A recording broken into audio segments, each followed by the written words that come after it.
Bismillahirrahmanirrahim. Assalamu alaikum, class 10. Welcome to your computer class. I am your instructor Anika Muzammil. And today we are going to start a new chapter from our book, which is Input and Output Handling, and which is your chapter number 3. As you all know, we are currently done with 4 chapters. Chapter 6, chapter 7, which were basically about HTML, then chapter 1, from where we have started the basic fundamentals of C language, and we are still studying on. And the chapter 3 is about some basic concepts of C language which we need to know before proceeding to actual programming. So let's see what we actually have in this chapter, like what we are going to learn in chapter 3, as the previous chapter was about languages and some basics of those languages, some basic languages. And today in chapter 3 we will basically learn a list of things that contain some theoretical topics, and we will see their practical examples as well. We will also perform the practical. So for that you must have dev c++ installed with you, any version of dev c. Currently I am using is 5.11. most of you have downloaded that, and the rest I don't know about them because they haven't submitted any assignments. So you must download this software in your system. So let's begin with today's lecture, like the list of topics we are going to learn in this lecture. So we will learn about the use of output functions, which is printf and putf. Then we will see the function input functions. What kind of input functions do we have in C, and why do they differ from each other? Like why do we use scanf, and in what condition we use the other function than scanf.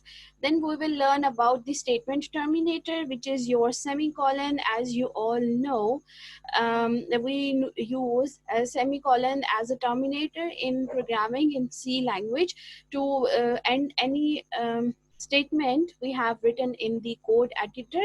Then we will know about what format specifier are, which we have I guess I have mentioned some format specifier in chapter number 2, where we have practiced programming example where we used percentage C symbol. That is basically your format specifier. So we will learn some more format specifier and their use in C language, like what kind of data type they're being used with. Then what kind of escape sequences do we have, and what is their function, the operators obviously, and use of those operators, relational operators, and how do we use them. Then logical operators, and how do we use them. We will see their examples as well, and we will also learn about some expressions which contain logical and these relational operator, like how do they work and in what situations do we have to use them. Then we will know about the difference between assignment operator and equal to operator. There is basically difference between these two operators in programming language. And here comes the unary and binary operators and ternary operator as well. And then it comes about the precedence of operators, like in what order do we have to operate these operators. If we have a list of operators in a single expression, like then what operator has the highest precedence, and how do we have to calculate that expression with multiple operators in it. So these are some basic topics. They are all theoretical topics, but we will see their examples as well, as we will practically perform when we will be on the topic of escape sequence. Today we also have a practical activity, and you have a practical assignment as a home task as well. You don't have any theoretical question to perform, you have to perform a practical question. So get ready for some new learning. So today in this lecture we will learn simply about input and output functions. So what are input and output function? As you must know, in previous chapter we did a program in which we have used printf and scanf, and I have told you about like what are these functions, what are function of these two reserved words, why do we actually use them. So you must be familiar with them. So basically, why do we use input and output function? When you have to feed anything into the computer program, when you want computer program to take data from you, then you must use input function, because Using that function, you can enter any kind of data into the computer program. For that, computer program process that data and then gives us a result in the form of output function. Then what is the output? We need to know the output of the input we have given to the computer program. For that, we use the output function. So this is why we have to use input and output function. What is their function? You have to feed data to the computer. For that, you use input function, and to know the result of that input after processing, you must use an output function so that that data can be displayed on the screen. So first of all, we will learn about output function. Output simply means displaying data on the screen. Either it is the LCD, if there are some other devices that are also known as output devices, like printer. If the printed form, if you have a document in printed form, that is also known as output. But in computer, if you are using a computer, you are not using, let's suppose, printer, then anything that is being displayed on the screen of a computer is known as output. So you want to display any data in a computer program, you have to use the output function, which is printf. What is the output function in C language? We have to use it like this, printf, and it has these parentheses in which you write set of arguments. Okay, what is the set of argument? Printf function is basically used to print anything. Either it is a text, either it is a value of some variable, either it is a value of any constant, either it is any expression that is written on some specific format. So whatever you write in printf, that thing basically gets displayed on the screen. Here is the syntax of this function. You have to write control string at first. Okay, it has basically two parts. Printf function consists of control string, and then it consists of list of arguments, and these are separated by a single comma. What do we have as a parameters of printf function? We have two things, control string and then a list of arguments, and they are separated with the comma. Okay, what is control string? It consists of text that you want to display on screen. It consists of format specifiers and it consists of escape sequences. इस वाले chapter में आप लोग format specifier और escape sequence को समझ लेंगे, ठीक है? तो सबसे पहले कंट्रोल स्ट्रिंग को हम देखते हैं. It is written within double quotes. Printf function के अंदर जो भी स्टेटमेंट हम डबल कोट्स के अंदर लिखते हैं, ठीक है?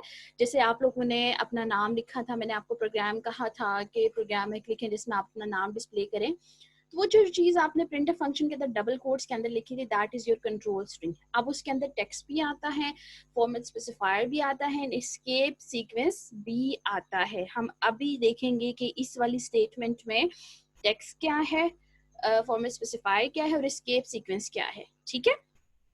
डबल कोट्स में इसको लिखा जाता है. Text specifiers the message that is to be printed along with the values. Text के अंदर जो भी आप चीज लिखी जाती है इन्वर्टेड कॉमा, वो एज इट इज आपके पास डिस्प्ले होती है. फॉर्मेट स्पेसिफायर का क्या काम है? It specifies what kind of format the value has that is about to get printed. If you remember, in previous lecture we discussed multiple types of data. We discussed some basic data types in C, in which we have studied int, integer, we have studied some floating point, we have studied constant values. So for integer there is a format specifier that is D. D stands for decimal, right? For floating value there is a format specifier percentage f that indicates floating value, that is a format specifier. So why do we use format specifier in control string? To specify what kind of format the value has that is about to be printed. Either it is an integer, either it is a character, either it is a floating value, right? So escape sequences, the third thing was escape sequence that controls the printing on the output device. Like how do we want to print the data on the screen? Either we want to print that line on the next line, either we want some special spaces, either we want the text to pronounce some beep sound, or either we want to add any effect on the output, any effects on the output. For that we use escape sequences. So bachcho, here is an example where you can see the printf function is is written, the control string is basically this whole thing that is written in red color, which is in inverted commas, and here A and B, this is a basically list of arguments. So I will elaborate this whole example with every single control in it, right? Okay, what is the list of argument? List of argument is the basically list of variable, constant or arithmetic operations for whose value you want to be displayed. जैसे हम कोई भी value अगर user से ले रहे हैं या किसी वैल्यू को हम कैलकुलेट कर रहे हैं इन्वर्टेड कंट्रोल स्ट्रिंग के अंदर, तो हमने लिख दिया इन्वर्टेड कॉमा में जो भी। अब इन्वर्टेड कॉमर्स के बाद अगर आप एक्चुअली उस वैल्यू को कैलकुलेट होने के बाद डिस्प्ले करना चाहते हैं तो उसके लिए आपको लिस्ट ऑफ आर्गुमेंट यूज करनी पड़ेगी। जैसे अगर हम सम कैलकुलेट करते हैं, ठीक है, हमने दो वैल्यूज ली, उनका हमने सम कैलकुलेट किया, इन्वर्टेड कॉमर्स में हम लिखेंगे कंट्रोल स्ट्रिंग वाली जगह पे कि sum of these two values is, अब सम भी एक्चुअली डिस्प्ले हो तो वो आपके पास लिस्ट ऑफ आर्गुमेंट में आएगा, ठीक है। वहां पे हमने सम को जिस वेरिएबल से डिक्लेयर किया है वो वेरिएबल लिख देंगे, that would be your list of arguments. We don't actually need to write a list of arguments in every printf statement. If you don't have to display any value, you just skip this part. You just skip list of argument part in printf and you just write the control string in the printf function. So it is not mandatory, आपके पास जरूरी नहीं है। जैसे हम लोग अगर जैसे आप लोगों ने जो एग्जांपल की थी उसके अंदर आप कोई वैल्यू नहीं डिस्प्ले करवा रहे थे, आप सिंपल इन्वर्टेड कॉमर्स में लिखी हुई चीज डिस्प्ले करवा रहे थे, तो उसके अंदर उसके साथ आपने कोई लिस्ट ऑफ आर्गुमेंट्स नहीं पास किया, कोई वेरिएबल नहीं पास किया था। सो this is how it works also. आपके पास जरूरी नहीं है कि printf फंक्शन के अंदर हम वेरिएबल्स को साथ उसके यूज करें, अनलेस कि अगर हमें उनकी वैल्यू डिस्प्ले करनी है। अगर हमें नहीं डिस्प्ले करनी तो we can skip the part which is basically called list of arguments. So this is the basic example, ठीक है, जिसके अंदर जो पहला इन्वर्टेड कॉमर्स के अंदर पार्ट लिखा हुआ है वो आपके पास क्या कहलाएगा, कंट्रोल स्ट्रिंग कराएगा। अच्छा, अब यहाँ पे इन्वर्टेड कॉमर्स के अंदर ये आपको कुछ जो है वो मल्टीपल कलर्स नजर आ रहे हैं। हमने जब बात की कि इन्वर्टेड कॉमर्स में ठीक है कंट्रोल स्ट्रिंग है, लेकिन कंट्रोल स्ट्रिंग के अंदर हमारे पास एस्केप सीक्वेंसेस है और फॉर्मेट स्पेसिफायर है, उसके अलावा टेक्स्ट मौजूद है, ठीक है। तो ये जो आपको \n नजर आ रहा है, this is your escape sequence. \n इसलिए नेक्स्ट लाइन के लिए यूज होता है। जब आपके पास अगर एक ही लाइन में अगर आपके पास टेक्स्ट लिखा हुआ आ रहा है ना, जैसे अगर ये मेरे पास सिंगल स्टेटमेंट है printf की, तो ये तो ऑब्वियसली फर्स्ट लाइन के ऊपर डिस्प्ले होगी। अगर मैं अगली एक और लाइन डिस्प्ले करवाना चाह रही हूँ और मैं चाह रही हूँ कि वो नेक्स्ट लाइन पर डिस्प्ले हो, तो मैं उसके लिए ये \n एस्केप सीक्वेंस यूज करूंगी। ये आपको मैं अभी पहले इस वजह से बता रही हूँ क्योंकि ये इस एग्जांपल में लिखा हुआ है, अदरवाइज आपके पास एक पूरा टॉपिक है एस्केप सीक्वेंसेस का। इसी चैप्टर में अगर आप लोग बुक को देखें तो आगे जाके दूसरा लेक्चर आई गेस आपके पास इसी टॉपिक के ऊपर है, ठीक है। ओके उसके बाद ये जो ऑब्वियसली रेड पार्ट लिखा हुआ है that is your text which is control string, ये होल थिंग कंट्रोल स्ट्रिंग है, ठीक है, but this part is actually text. Okay ये जो पर्पल कलर में आपके पास लिखा हुआ है that is your format specifier. Format specifier ये डे से डेसिमल बनता है, which means we are displaying some integer values. हम इंटीजर वैल्यूज को जो है वो डिस्प्ले कर रहे हैं। तो दो वैल्यूज हैं, जैसे हम बात करें ए वो भी इंटीजर है तो उसके साथ भी हम %d यूज करें, और वैल्यू बी भी इंटीजर है तो उसके लिए भी हम %d यूज करेंगे। ओके यहाँ तक तो हो गया हमारे पास कंट्रोल स्ट्रिंग, ठीक है, जिसके अंदर एस्केप सीक्वेंस भी आ गया और फॉर्मेट स्पेसिफायर भी आ गया, ठीक है। उसके बाद हमारे पास अगली चीज क्या आती है, A and B, that is your list of arguments. अब ए और बी आप देखें इन्वर्टेड कॉमर्स के अंदर मौजूद नहीं है, तो इट मींस यहाँ पे ए और बी की एग्जैक्ट वैल्यू डिस्प्ले होगी। ए की वैल्यू अगर 10 है तो वो 10 डिस्प्ले होगी, बी की वैल्यू अगर 5 है तो वो 5 डिस्प्ले होगी, ठीक है। So this is a list of argument. If you don't have anything, any list of argument you have to display, then you can just skip this part. आप सिंपल कंट्रोल स्ट्रिंग के अंदर अपनी कोई भी चीज लिखते हैं जो सिंपल आप डिस्प्ले करना चाह रहे हैं स्क्रीन के ऊपर एज इट इज, ठीक है। तो this is the output function which has two parts. The one is control string, the other one is list of arguments. In the control string, we have escape sequences, we have text, we have format specifiers. जबकि list of arguments में वो variable होता है जिसकी हम value display करवाना चाह रहे हैं. Okay, I hope आप लोगों को यहाँ तक ये चीज clear होगी. Okay, the next thing is input function. Input का क्या मतलब है? Feeding anything to the computer. That is obviously data. That can be data in any form. ठीक है? तो anything you feed into the computer is known as input. And to feed data into a computer program with using any language which we are using here is C. So if you want to feed any data into a program in programming language C, you must use scanf function. This is most commonly used input function in C language. Okay, here is the scanf function. It basically used to get values into variables from keyboard during the execution of program. What does scanf function do? If you have to get any value of variable you have declared at the start of program के start में आप जो variable declare करवाते हैं उनकी जब आपने value user से लेनी है तो हम उसके लिए scanf का function use करेंगे. क्या syntax है इसके अंदर? scanf, उसके बाद सबसे पहली चीज फॉर्मेट स्पेसिफायर आएगी. फॉर्मेट स्पेसिफायर अभी तक हमने पढ़ी है %d, जो कि किस डेटा टाइप के लिए है?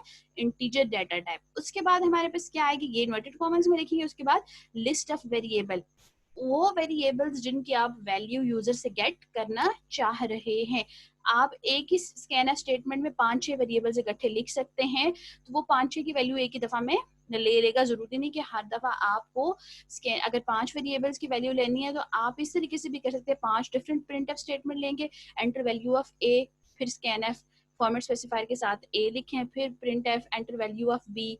तो हम एक ही स्टेटमेंट कंबाइन स्टेटमेंट लिख सकते हैं कि enter values of A B C and D. तो स्कैनफ में हम फॉर्मेट स्पेसिफायर के साथ वो चारों वेरिएबल इकट्ठे लिख सकते हैं तो उन चारों की वैल्यू यूजर इजीली ले सकता है. तो हम मल्टीपली भी इस फंक्शन को यूज कर सकते हैं और सिंगल हैंडिंगली भी सिंगल वेरिएबल भी हम इसको यूज कर सकते हैं. अगेन फॉर्मेट स्पेसिफायर क्या है? Specifies the format of a variable. जो वेरिएबल हम यहाँ पे आगे लिखेंगे लिस्ट ऑफ वेरिएबल्स में उसकी डेटा टाइप अगर इंटीजर है तो फॉर्मेट स्पेसिफायर क्या लिखेंगे? %d. तो हम इसको डबल कोट्स के अंदर ही लिखते हैं. Here is an example. You can see an example. scanf %d 2 दफा लिखा गया है इन्वर्टेड कॉमर्स में. अच्छा, उसके साथ हमारे पास क्या है? @a and @b. सॉरी, बोल रही हूँ इसको. एम्परसन साइन a, एम्परसन साइन b. ठीक है. अच्छा, अब हम देखते हैं कि लिस्ट ऑफ वेरिएबल में क्या है और ये जो एम्परसेंट साइन है ये किस लिए यूज होता है. लिस्ट ऑफ वेरिएबल्स में ऑब्वियसली हमारे पास वेरिएबल्स होंगे या कांस्टेंट होंगे जिनकी वैल्यू यूजर ने एंटर करनी है. अब जो एक चीज जो यहाँ पे मैं आप लोगों को बताना चाहूंगी, सी लैंग्वेज में एम्परसेंट साइन आपको आपके पास एड्रेस को डिस्प्ले करता है. जब हम वेरिएबल के साथ यहाँ जो पीछे एग्जांपल में लिखा हुआ है एम्परसेंट ए, इट मींस कि ये जो पहली वैल्यू है ये वेरिएबल ए की जगह के अंदर जाके स्टोर होगी. ये एड्रेस स्पेसिफाई कर रहा है वेरिएबल ए का कि वेरिएबल ए के लिए मेमोरी में कौन सा एड्रेस, कौन सी जगह अलॉटेड है जहाँ पे वो वैल्यू सेव होगी. तो ampersand sign is basically used to refer to the memory location जहां पे वेरिएबल ने जाके स्टोर होना है. जब हम एम्परसेंट ए जब लिखा हुआ है हमारे पास, इट मींस कि वो उस मेमोरी लोकेशन पे जाके सेव होगा जहां पे वेरिएबल की वैल्यू हमारे पास क्या है, जहां पे वेरिएबल क्या है? ए है, जो वेरिएबल ए के लिए फिक्स की गई है. और अगर हम बात करें एम्परसेंट बी की, दैट मींस वो सेकंड वाली वैल्यू उस मेमोरी लोकेशन में जाएगी जो बी के लिए रिजर्व है. ठीक है. इस तरीके से इन वेरिएबल्स के साथ हमें एम्परसेंट साइन यूज करके वैल्यू उसको कंप्लीटली उस मेमोरी लोकेशन पे रेफर कर देते हैं. इस वजह से हम एम्परसेंट साइन वेरिएबल्स के साथ यूज करते हैं. अगेन अब यहाँ पे आपके पास कंप्लीट एग्जांपल लिखी हुई है कि 2 वेरिएबल्स हैं ए और बी. इस वजह से हमने फॉर्मेट स्पेसिफायर 2 दफा लिखा है और इन्वर्टेड कॉमा क्लोज कर दिया क्योंकि स्कैनफ के अंदर फॉर्मेट स्पेसिफायर को सिर्फ इन्वर्टेड कॉमास में लिखा जाता है. अगर आप एम्परसेंट ए और एम्परसेंट बी को भी इन्वर्टेड कॉमास में लिख देंगे तो प्रोग्राम आपका इसको एग्जीक्यूट नहीं करेगा, वो यहाँ पे एरर देगा. तो इन दोनों को आपने इन्वर्टेड कॉमास में नहीं लिखना. अलबत्ता ये 2 डिफरेंट वेरिएबल्स हैं तो इनको हम कॉमास के साथ जो है वो सेपरेट करते हैं. ठीक है. ओके अगेन इस एग्जांपल को एक अलग से देख लेते हैं। स्कैनफ यहाँ पे क्या है हमारे पास, इनपुट फंक्शन है। क्या है? Input function. और जो प्रिंट एफ है वो कौन सा फंक्शन है? Output function. ओके जो फर्स्ट टू थिंग्स हैं, जो परसेंटेज डी, ये आपके पास क्या कहलाता है? Format specifiers. और इनको हमेशा किस में लिखा जाता है? इन्वर्टेड कॉमर्स में। उसके बाद कॉमा के साथ हमने सेपरेट किया, दैट मीन्स अगली हम कोई आर्गुमेंट इसके अंदर पास करना चाह रहे हैं, that is percent M percent A और एम परसेंट बी, यानी दो डिफरेंट वैल्यूज हैं। परसेंट ए पे जो पहली वैल्यू होगी वो ए मेमोरी एड्रेस पे सेव होगी, जो दूसरी वैल्यू होगी वो किस मेमोरी एड्रेस पे सेव होगी? बी के लिए जो अलॉट हुआ है मेमोरी एड्रेस उसके ऊपर वो सेव होगी। That is your list of variables. और एंड पे क्या है? Statement terminator which is semicolon.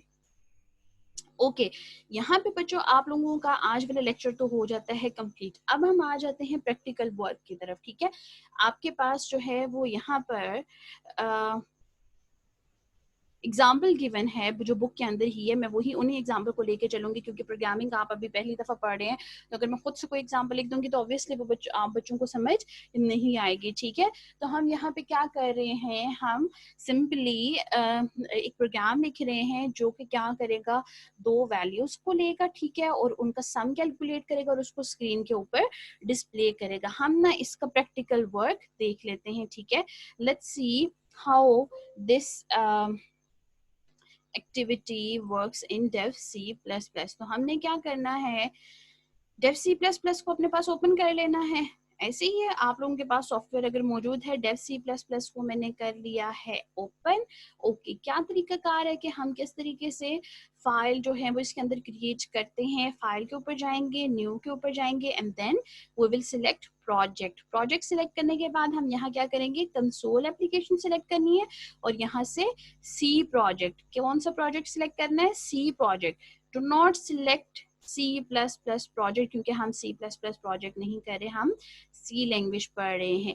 यहाँ पे आप प्रोजेक्ट का नाम दे सकते हैं। मैं इसको नाम दे देती हूँ अनीका का, क्योंकि मैं खुद काम कर रही हूँ। ओके ओके ठीक है, यहाँ पे फाइल नेम भी अनीका आ रहा है। Okay that's pretty okay, that's pretty fine. Save कर लिया। हमारे पास ये जो तमाम डेटा है इसको हमने क्या कर देना है, डिलीट। अब हम यहाँ पे लिखेंगे प्रोग्राम। सबसे पहले क्या चीज आती है बच्चों? सबसे पहले आपके पास आती है header file which is your studio.h, जो कि हम studio.h यूज कर रहे हैं।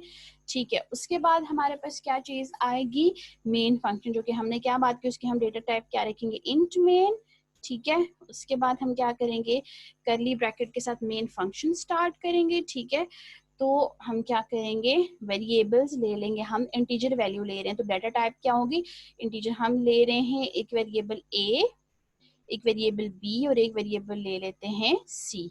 और उसके बाद स्टेटमेंट एंड हो रही है तो वहां पे हम सेमी कॉलन लगाएंगे। ठीक है, एंटर। ओके उसके बाद हमने क्या करना है, हम लेंगे, हम अब देखो मीनिंगफुल होना चाहिए ना प्रोग्राम। हमें जब प्रोग्राम रन हो तो वो हमारे पास एक एक करके वेरिएबल्स की वैल्यू ले।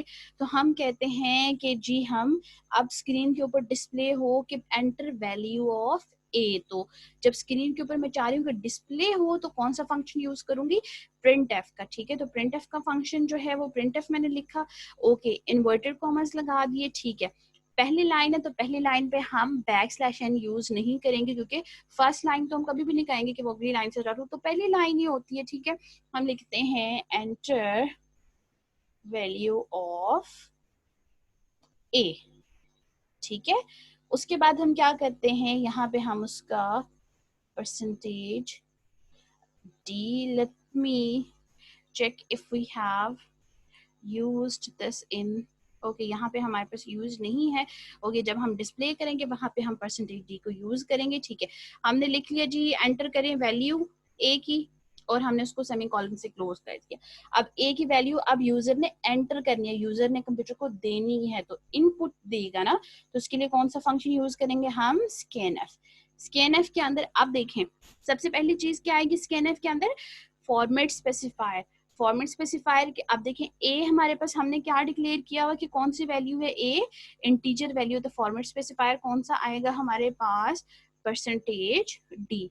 ए के वेरिएबल है ना तो ए की दफा लिखेंगे। ठीक है, और उसके बाद हम क्या करेंगे, एम्परसेंड साइन के साथ ए को ले लिया कि वो ए मेमोरी लोकेशन पे सेव हो, उसके बाद सेमीकोलन, एंटर, ए की वैल्यू एंटर होगी। इसी तरीके से अब हम बी की वैल्यू एंटर करवाएंगे। अब हम अगेन यूजर से डिस्प्ले करेंगे कि जी प्रिंट एफ इन्वर्टेड कॉमा में एंटर वैल्यू ऑफ बी। अब देखिए बच्चों यहाँ पे ये जो मैं यूज कर रही हूँ इसमें मैं लिस्ट ऑफ आर्गुमेंट नहीं पास कर रही, ठीक है, जो हमारे पास वेरिएबल्स की लिस्ट जो हमने प्रिंट एफ के, सॉरी यहाँ पे एक मिस्टेक आ गई, मैंने एफ नहीं लिखा, यहाँ पे मैं सिंपल जो है वो कंट्रोल जो स्टेटमेंट है वो मैं यहाँ पे यूज कर रही हूँ। यहाँ पे मैं जैसे मैं आप लोगों को यहाँ से स्लाइड से एक दफा दोबारा दिखा देती हूँ जो हमने यहाँ पे बात की थी, ठीक है, कंट्रोल स्ट्रिंग की, कि उसके बाद जो लिस्ट ऑफ आर्गुमेंट्स आती है वो मैं यहाँ पे बिल्कुल यूज नहीं कर रही, सिर्फ कंट्रोल स्ट्रिंग यूज कर रही हूँ। सिर्फ ये जो इन्वर्टेड कॉमा उसके अंदर में मैं फॉर्मेट स्पेसिफायर अभी यूज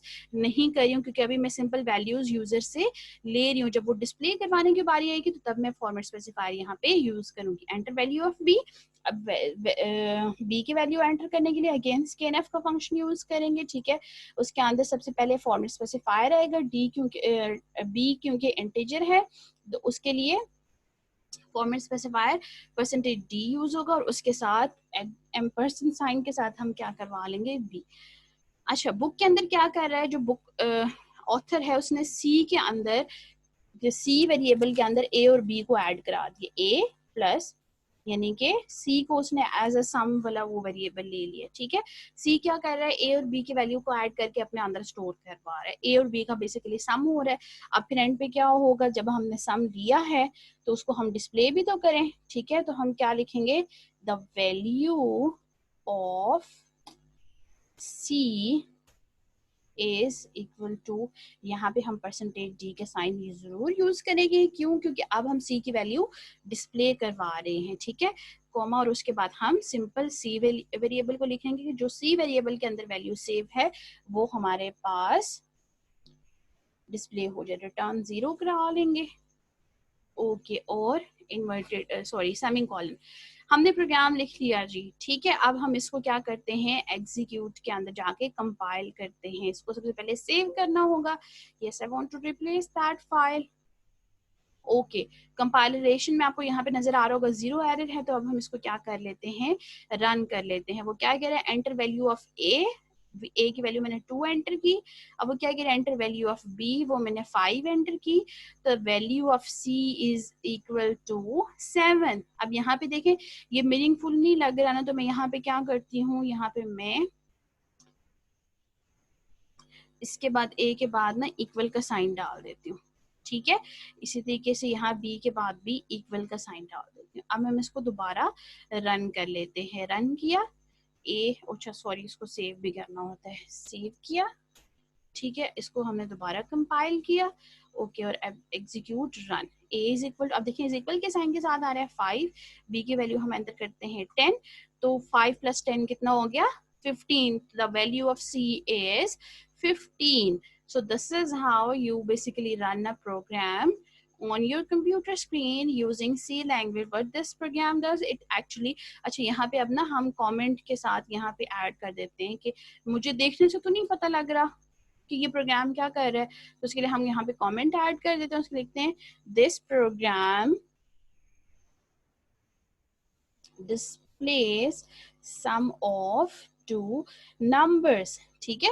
तो कमेंट लिखने के लिए कोई भी चीज, उसके लिए हम बैकस्लैश, 2 दफा बैकस्लैश यूज करेंगे, उसके साथ ये सिंगल लाइन कमेंट, और अगर हमने मल्टीपल लाइन के लिए सिंगल बैकस्लैश के साथ स्टैरिक यूज करना है, और जब कमेंट एंड हो रहा है अगेन स्टैरिक लगाएंगे और उससे वही बैकस्लैश ऐड कर देंगे। So this is how our program looks, very very meaningful. What we have studied today, we have studied how to use input and output function, what they are basically, what is their syntax, and what their syntax actually means, like उसके अंदर जो भी parameters pass हो रहे हैं उनके क्या meaning है, ठीक है। और फिर हमने उससे रेलिवेंट जो आपके पास एग्जाम्पल थी बुक में हमने वो भी की है, ठीक है।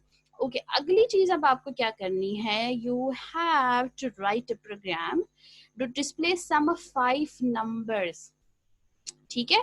सब 5, अब देखिए 5 तो वेरिएबल होंगे, एक छठा हमने एक और वैल्यू लेंगे जिसके अंदर हम उस 5 को स्टोर करवा के उस वेरिएबल को डिस्प्ले करेंगे। हिंट मैंने आपको बिल्कुल दे दिया है, ठीक है। यूजर ये वैल्यूज जो है वो एंटर करे कंप्यूटर स्क्रीन से, सॉरी कीबोर्ड से, और वो हमारे पास स्क्रीन के ऊपर डिस्प्ले भी हो वैल्यूज, उसके बाद उनका सम कैलकुलेट हो और उसका सम आपके पास जो है वो डिस्प्ले होना चाहिए। बिल्कुल इसी तरीके से मीनिंगफुल तरीके से आपके पास जो है वो शो होना चाहिए। एक और चीज, आपने जब प्रोग्राम एंड हो ना, जब वैल्यू एंड हो जाए स्टार्ट में, या स्टार्ट प्रोग्राम के स्टार्ट में आपका नाम भी डिस्प्ले होना चाहिए, ठीक है।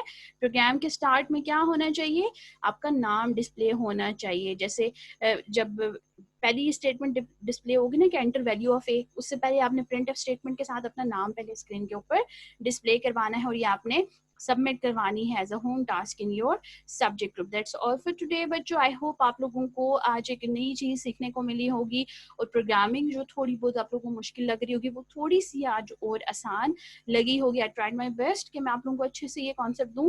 इंशाल्लाह अगर अभी भी आप लोगों को थोड़ी बहुत अगर मुश्किल लग रही है तो अगले लेक्चर्स में आप लोगों को मजीद समझ आ जाएगी। You must have to practice as well. जब तक आप प्रैक्टिस नहीं करेंगे आपको ये चीज खुद से समझ नहीं आएगी। So it demands practice actually. So you have, it's just like maths, right? You have to understand the logic and you have to practice that. If you do not practice this you won't get anything, you won't learn anything. So I request you बच्चों कि आप लोगों ने इसको practically perform करना है. That's all for today. Have a good day ahead. Stay blessed and Allah Hafiz.